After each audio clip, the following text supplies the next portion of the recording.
dengarkan dulu Pak Irawan yang akan menyampaikan penyusunan rencana tahunan rehabilitasi lahan di Provinsi Jawa Barat.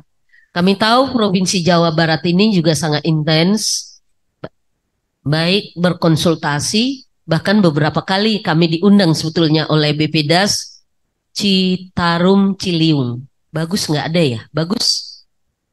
Bagus ada tadi. Jadi kita dengarkan, mudah-mudahan ini juga semua tahapan yang memang diatur dalam permennya juga sudah dilakukan. Untuk itu Pak Irawan kami persilahkan 20 menit Pak, silakan.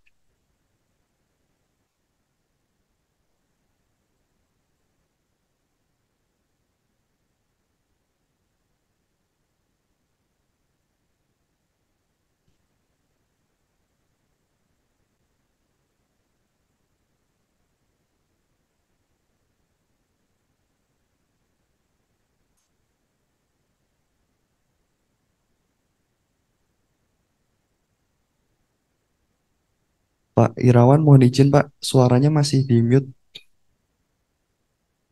Mana, Pak?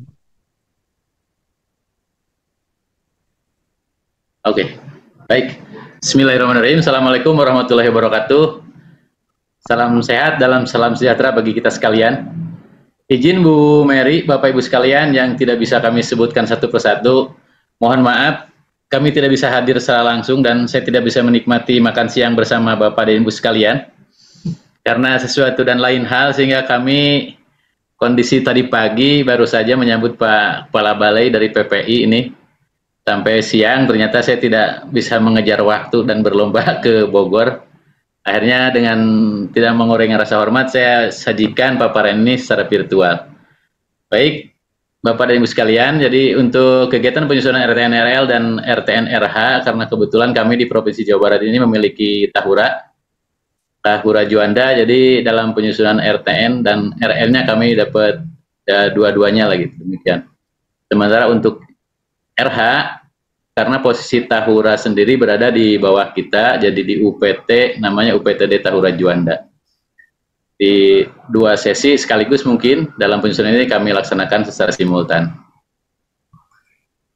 Kegiatan penyusunan RTN ini juga kami tidak lepas dari Rensra, karena posisi kita di 2023 ini berakhirnya dengan kepemimpinan baru Pak Gub, sehingga ada Rensra transisi dari 2024 sampai dengan 2026 dengan tujuan dan sasarannya sebagaimana kita ketahui bahwa yang pertama terkait dengan peningkatan kualitas tutupan lahan, yang kedua meningkatnya pembangunan rendah karbon dan ketahanan daerah terkait dengan ketahanan pangan, karena kondisi tren sekarang kan mulai ke arah karbon, jadi dalam tujuannya juga kami sengaja disisipkan.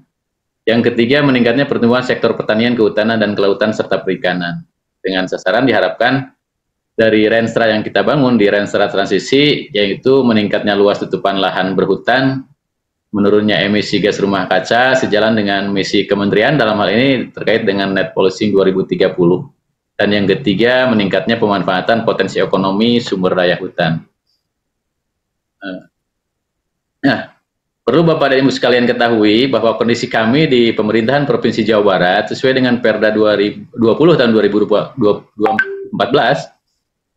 kami memiliki posisi ada DAS yang dipulihkan dan ada DAS yang harus dipertahankan.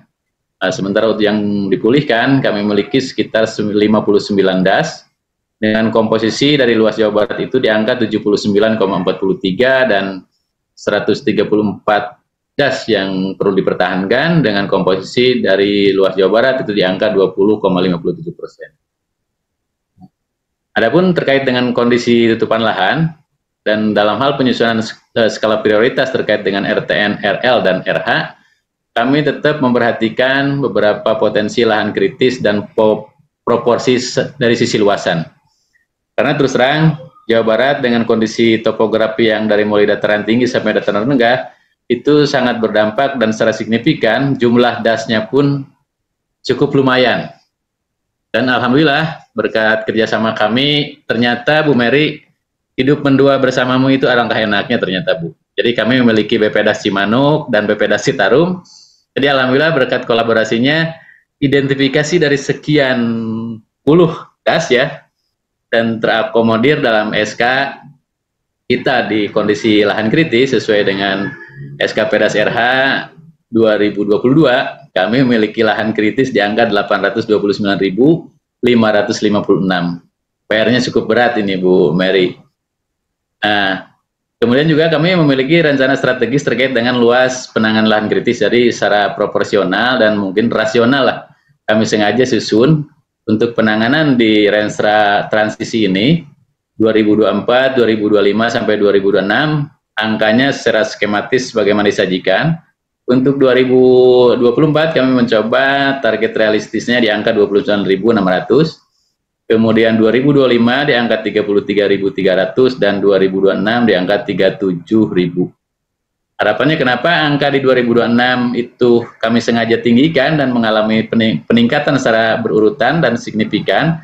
Ya, kami berharap ini dan mengetuk hati Bu Mary, mudah-mudahan DAK 2 tahun ke depan dan 3 tahun ke depan bisa hadir. Demikian Bu Mary. Selanjutnya terkait dengan dasar pelaksanaan dalam hal penyusunan RTN, RH, dan RL ini, kami tetap manut ajas dan taat terhadap regulasi yang sudah terbit. Yang pertama terkait dengan PP 26 2020 tentang rehabilitasi dan reklamasi hutan, kemudian Permen LHK 2023-2021 tentang pelaksanaan RHL, dan yang terakhir Permen LHK 10 2022 tentang penyusunan rencana umum. Nah, ini mungkin kami secara skematis dan dasarnya insya Allah kami mengikuti pola yang dimaksud atau yang dituangkan dalam Permen LHK 10 2022. Adapun cakupan dalam rencana umum, kami sajikan yang pertama terkait dengan ekosistem daratan, kemudian ekosistem mangrove dan sepadan pantai.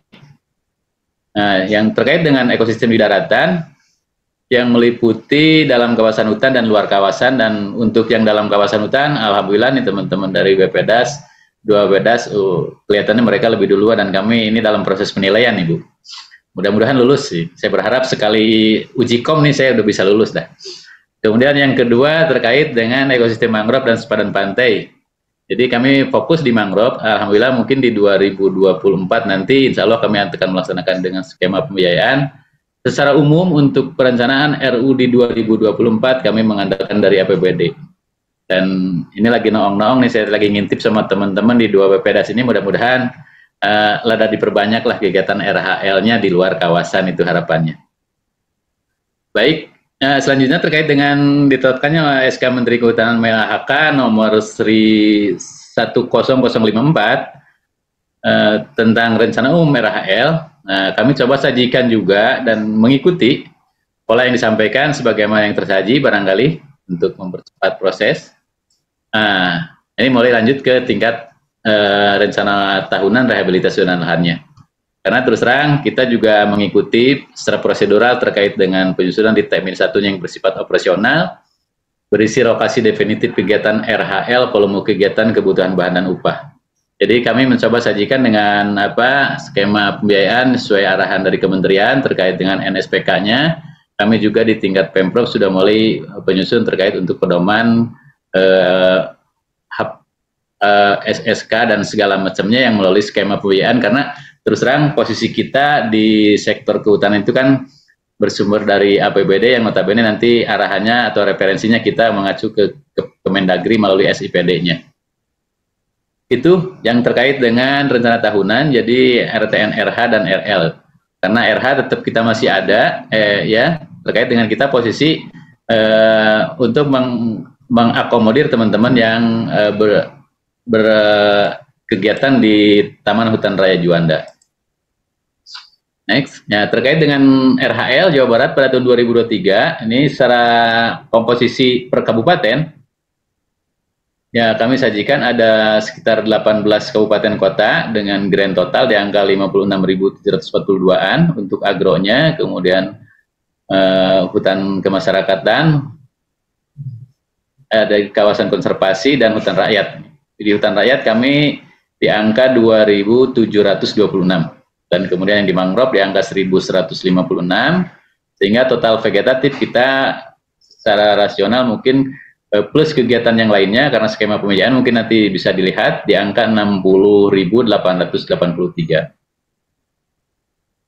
Lalu berikutnya terkait dengan pengalokasian anggaran pada tahun 2024 ini, kami coba yang pertama terkait dengan hutan rakyat atau agroforestry di angka 9,718 dengan luasan di angka 675.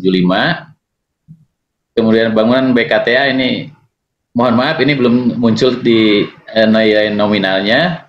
Insya Allah ini udah ada, Bu. Yang berikutnya terkait dengan pembangunan persemaian sekitar 990 jutaan dengan total produksi 315 batang dan tersebar pada 9 CDK plus 1 UPTD teknis yaitu UPTD sertifikasi dan perbenihan hutan dengan target produksi di angka 250.000 batang. Dan untuk mangrove kita di angka 1,7 dengan luasan di angka 72.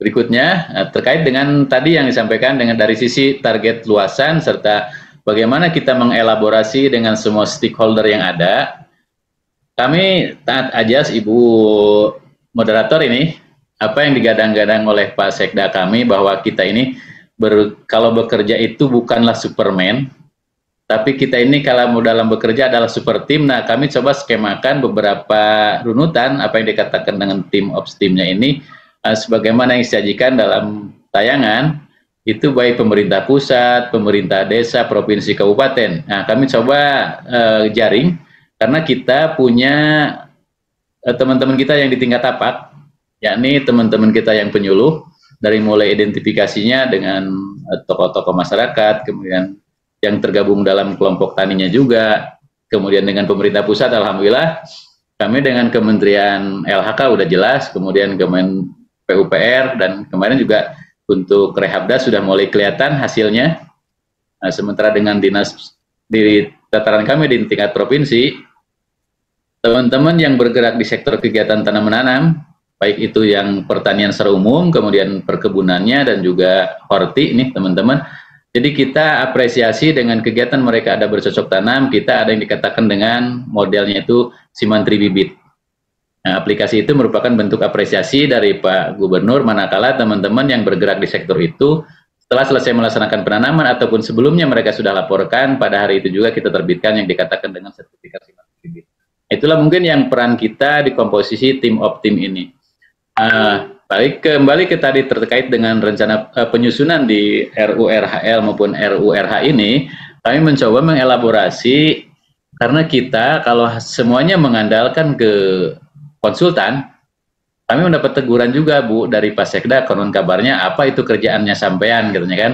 Nah, sehingga kami mencoba memanfaatkan tim ops tim ini karena kita juga membentuk teman-teman forum DAS yang notabene di dalamnya adalah teman-teman dari dunia akademisi dan praktisi.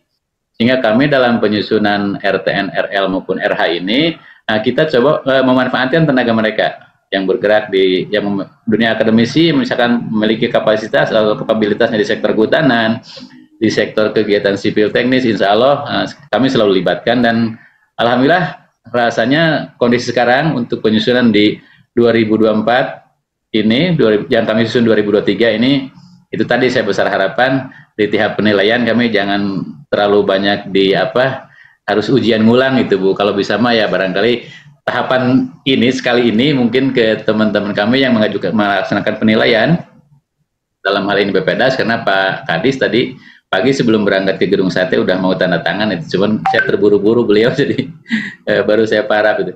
Dan ini buktinya Bu yang terkait dengan target atau capaian yang kita susun. Kami coba rencana tahunan RTN dan RL plus tahura ya.